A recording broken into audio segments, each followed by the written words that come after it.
Chris Watkin here with Ross Lindsay, the king of business generation when it comes to estate agency. Used to work for one of the biggest estate agents in London, running their massive business generation department, and decided to set up by himself in the summer of 2020 so he could, enjoy the fruits of his labour. So welcome and thank you for joining me today, Ross. Why do you think frontline estate agents, Negs and Valuers, are so bad at business generation? Talk to me.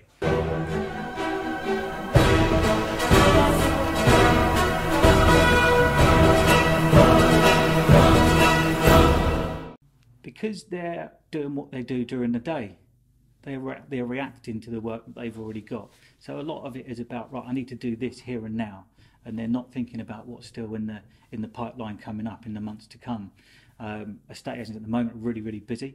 We know that, and lots of them having their best months they've had for years, and that's going to carry on presumably until the stamp duty finishes. But they're having to react to everything that comes in and doing valuations, everything that they're doing on a reactive day-to-day basis, and they're not thinking about what's happening in the months to come. So where we come in is that we have to make those calls and continue to make those calls throughout that period of time. What's it taking on average 6 months for a property to come to the market? So that's a lot of telephone calls. Yeah, okay, so we're in the autumn of 2020. It wasn't that busy back in 2019. So valves were still tight then. Surely it's something a bit deeper than that, isn't it? Why agents are not very good at business generation? Is there the fear of rejection? There's a big fear of rejection. We're all salespeople. We all want to be successful. We want everyone to love us. We're people. We use our people skills to try and persuade people to put their houses on the market with us. And then we're going to take it very personally when they don't. Well, it's like when we lose a valuation to a competitor. It's like end of the world, isn't it? Yeah, especially if you sold it to them 5 years ago. How do you think estate agents can get over that fear? I think it's a lot. There's a lot coming from the management side of things. If the manager's been an estate agent, they've been an old school estate agent, they're not relying on the prop tech, they're just relying on the old school estate agency, which is picking up the telephone and talking to people. That needs to come from above, and I think there's a lot of that's missing out of estate agency at the moment. Some of the people that were really good at it left the business when the market turned, and we're not getting those people back again. So do you think that? So what you're saying is that estate agency bosses are not leading from the front by example and picking the phone up, so their millennial Negs and Valuers aren't doing the same either? Yeah, and I don't necessarily think it's the manager's fault. I just think that they haven't been doing it themselves. Is it a training issue? There's a lot of training issues involved as well. Yeah, if the managers aren't getting trained, they're never going to be an old school estate agent, because no one's taught them how to do it, and that just follows on. I'm not disputing there aren't some fantastic managers out there, and they're really good at the job, but are they good at doing what we do in terms of keeping that communication going? Isn't it interesting the type of personality type that's attracted to estate agency?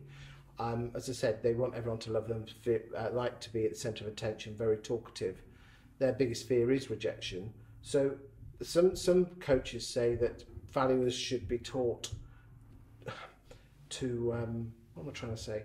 They should be taught to be all-encompassing, generate your own valuations, and go and put it on the market. Whilst you're suggesting that probably you should split that job up and have a department to generate the valuations, and let the valuers go and convert. Absolutely. There's no point trying to get someone to do something if they're just not very good at it, if there's another solution. So we can spend loads of time and money trying to train a valuer to make those calls and continue to have a really good follow-up system, or you can fill the gap some other way. Obviously one solution is to outsource to a firm like yours, but what would you say to the estate agency bosses out there who think to themselves, actually, I'm going to employ someone myself to generate valuation leads? What type of person do you think they need to bring in? That's a difficult one. We've had loads of different types of people that we've had in, from a lifeguard to a carpenter, recruitment people. Loads and loads of different backgrounds. I think really the key is to find someone that's good at having a conversation with other people. How do you judge that? Do you do that in an interview? Yeah, absolutely. You get a feel of someone when you're talking to them in an interview. Are they able to hold a conversation with you? Can they answer in a conversational manner rather than a yes/no? And it's all about that person as a personality rather than do you actually, when you're interviewing people, so let's get some tips out there for the boys and girls in estate agency land, what sort of would you even interview them over the telephone before you brought them in, just to see if they were good enough? Sometimes, yeah.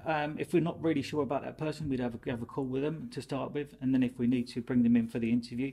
But again, it's a conversational piece. What do you do at the weekends? And then see what they come out with. What are their interests?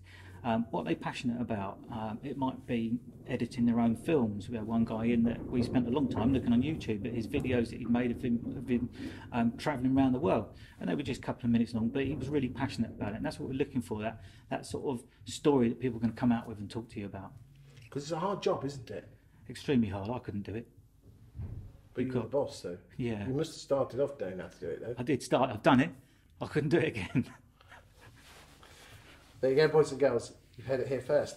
Thank you for your time today, Ross. Thank you. And I look forward to seeing you in the next video where we talk more about business generation techniques for estate and letting agents. Thank you. Thanks.